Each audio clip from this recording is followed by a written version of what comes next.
Good morning, ako po si Manny Viloria. And today we're going to learn about the impact instrument blog at kung paano gumawa ng categories. Ito pong categories, yan po yung kategorya kung saan nyo pwedeng i-organize ang mga iba't ibang topic ng iyong blog. So dito sa left side, may symbol na ganito. Ito yung sa blog posts. Tapos may choice ito na categories. Pag click mo yan, mapupunta ka dito sa categories page.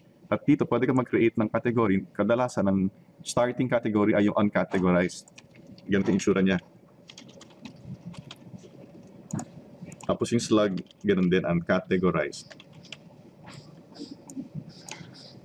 Tapos, click natin itong add new category button.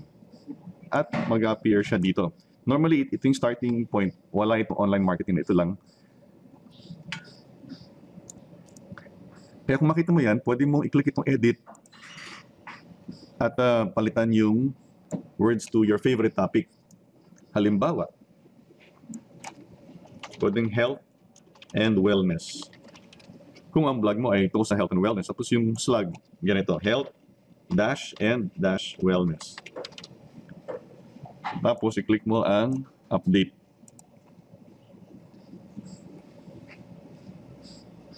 Tapos click mo itong back to categories. Minsan nangyayari po ito sa impact instrument. Kapag ganyan, just click on the back button.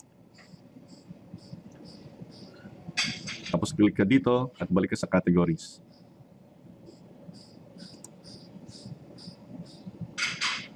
Ayan, kita mo nagbago na. So paminsan-minsan merong glitch na ganun kasi napakadami po ng gumagamit ng impact instrument. Ngayon, naalala nyo kanina, yung simula po ay uncategorized. Nung ginawa ko po yan sa aking blog dito sa impact instrument, ginawa ko siyang online marketing. Ang nangyayari kapag ka-inedit mo yung starting category na uncategorized, yun na po yung magiging default na category. Ibig sabihin, kahit hindi mo sabihin sa or i-click sa loob ng blog post mo na doon mo gusto ilagay yung or i-categorize yung blog post mo, by default doon niya ipapasok. Kaya, ang mahalaga, huwag kang pumayag na yung category mo na starting point ay kung tawagin ay uncategorized. Ilagay mo doon yung main topic ng iyong blog. Para mas madalian ka, para in the future kapag nag-add ka ng mga blog posts, automatically ika-categorize siya ayon sa inedit mo dun sa dating uncategorized. So until the next step, ako po si Manny Viloria na nagsasabing, invest in yourself before others will invest in you. Maraming salamat po at mabuhay tayong lahat.